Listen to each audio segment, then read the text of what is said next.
Boss, do we know if those Fontanians will even like this stuff? What if we can't shift it? And that's why we call you a rookie. It's all supply and demand, kid. Supply and demand. Natlan's foreign trade is just starting to lift off. There'll be a market for it, you'll see. That's right. So stop giving the boss trouble, rookie. Just do your job and keep an eye on the goods. Are they merchants? Have they come to Fontaine to do business? Scarred face. Calloused hands. On closer inspection, the fabric looks worn at the knees and elbows, and his fingernails are dirty. Not exactly your typical merchant. Could he have previously been a warrior? Or even an adventurer? Something feels off. I'd better sneak up and get a closer look.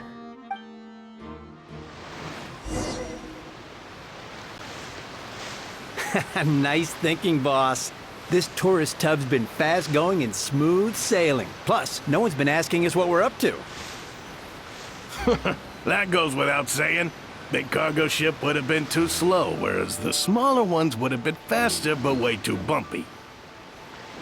If we ended up damaging the goods by accident, all these months spent grafting away would have gone up in smoke. Seriously? But there's hardly anything here. Would it really have taken them months to prepare?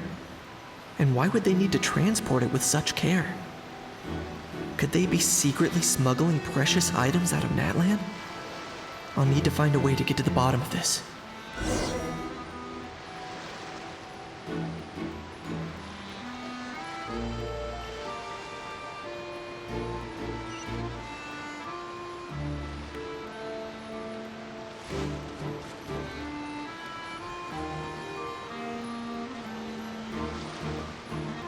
Let's go hear what these criminals have to say for themselves. Sure enough, there are relics inside the box. It's illegal to smuggle such items outside Natlan. Hey, why the long face? You're abroad on business, and you get to do some sightseeing while you're at it. Sounds like a pretty sweet deal to me. You better cheer up if you know what's good for you. I guess you're right. I was just worried I might have messed up with the packing, or that something's gonna go wrong along the way. Oh, pull yourself together. Tons of foreign tourists come traveling to Fontaine. I bet their luggage is full of all kinds of weird stuff. If someone insists on checking it all, just show them the purchase order we had drawn up. Those Fontainians can't get enough of their legalese, so I've heard. They can look all they want. Aha. So their aim is to smuggle in contraband after all. Looks like I've gathered enough intel about the smugglers and their contraband. Time to inform port security.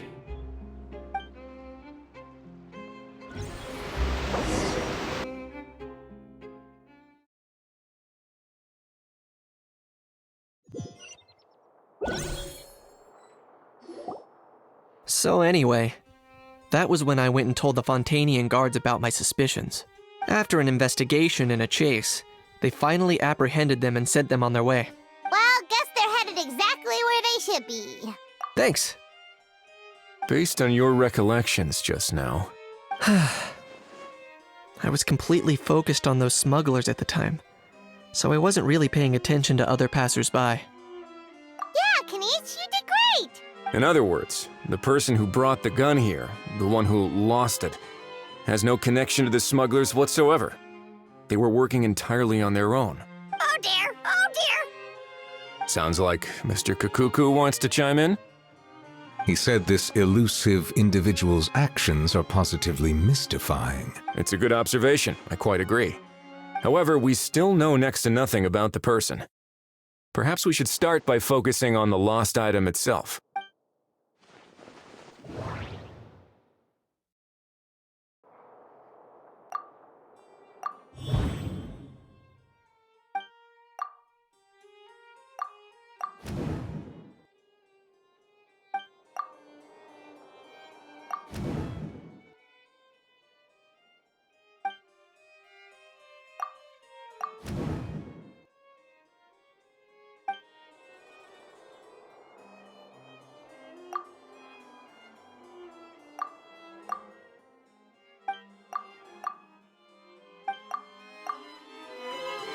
It certainly seems like it was the bait in some kind of trap. The only question is, why wasn't the bait made more conspicuous?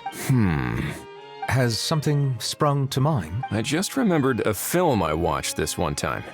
Huh? Oh, wow! No way, bro! Hold on, let me explain. Just now, the traveler speculated that this box might have been placed there on purpose, as if the intention was for someone to come pick it up. That got me thinking about those films about kidnapping cases. When they demand their ransom, the kidnappers tell the victim's family to leave money or valuables at a designated spot for someone to come pick up. That doesn't merely happen in films. There have been similar cases in real life. In fact, if anything, it's probably the real-life events that inspired the films. Sounds plausible. Ooh! Wait! This raises the stakes to a whole new level. If the gun really was some kind of ransom, then since we took the box, the kidnappers never got their payment, so does that mean they executed the hostage? I agree. I don't believe we have a kidnapping on our hands.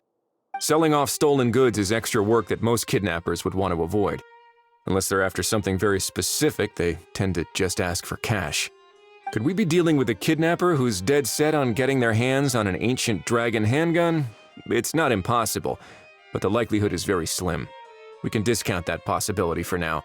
And speaking of selling stolen goods, don't you think this looks more like a transaction?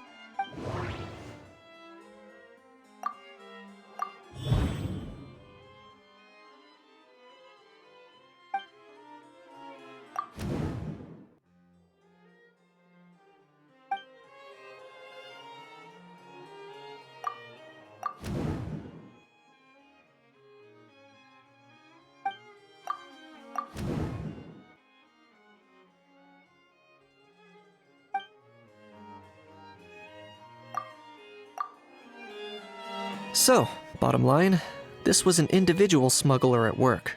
Exactly. And it was the location itself that caused the deal to fall through. The last thing they would have expected was for a quiet beach to turn into a bustling film convention overnight. Not only is the area now packed with tourists, but the Spina di Rosula have a presence there. I'll bet that both parties were completely caught off guard. That sounds like a plausible theory, but how do we verify it?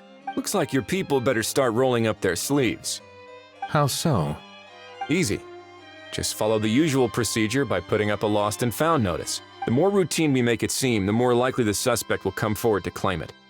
Even if they send a proxy, we're liable to get our hands on new leads. And timing-wise, it's about time we updated the bulletin board anyway. All we need now is a lucky gestionnaire to write up the notice for us post-haste. Ah, so that's what you meant by rolling up their sleeves. In that case, I may as well write it myself. Delegating this to someone else would require an additional explanation. Or are you just not used to asking others to work overtime? Is that really a major concern here? Well, looks like I won't be needed around here. At least until the notice has been posted. You could always wait here if you like. The Palais Mermonia serves a particularly fine cup of tea if that swings it for you. Thanks, but no thanks.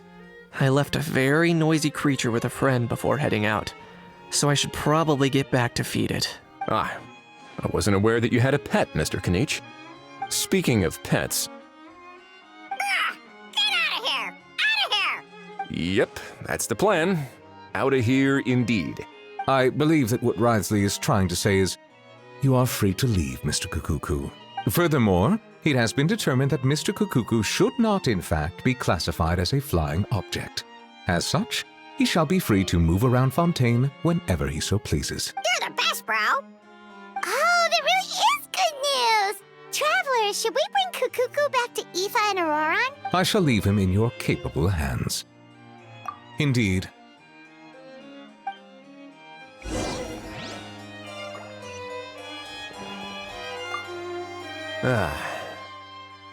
You know, all this has made me realize that I'd quite like to have a pet.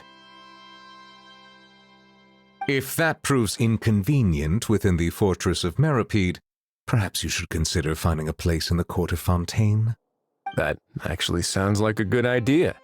In the past, I always dismissed the idea of buying a property in the city. The prophecy about the floods meant it never seemed like a worthwhile investment. But now... This might be a good time for you to re-examine the documents I gave you regarding your title as Duke. Huh? Citizens with honorary titles are eligible for certain benefits when purchasing property in the court of Fontaine. Really? How about this? You read through your documents from start to finish, while I write up the lost and found notice.